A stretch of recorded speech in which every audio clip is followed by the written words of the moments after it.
আল্লাহ রাসূল সাল্লাল্লাহু আলাইহি ওয়াসাল্লাম একবার ওয়াজ করতেছেন, সহিহ বুখারীর বর্ণনা। আল্লাহর হাবিব সাল্লাল্লাহু আলাইহি ওয়াসাল্লাম বললেন, ইন্না মিনা শাজারি শাজারা, এক ধরনের গাছ আছে, লা ইয়াসকুতু ওয়ারাকুহা, যেই গাছের পাতা কোনোদিন ঝরে না, পাতা পড়ে না, একটা গাছ আছে। মাসালুহা কামাসালিল মুসলিম, এই পাতার দৃষ্টান্ত মুসলিমের দৃষ্টান্ত একই। হাদ্দিসুনি মা হিয়া, দেখি তো কোন সাহাবী বলতে পারে এটা কোন গাছ। আল্লাহর হাবিব বললেন, এমন একটা গাছ আছে যেই গাছের কোনো পাতা ঝরে না।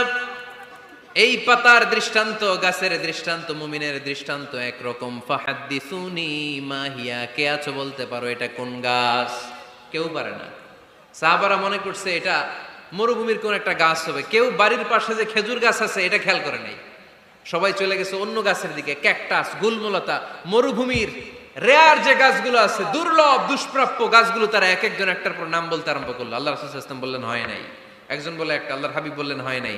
সবশেষে কেউ যখন পারে না,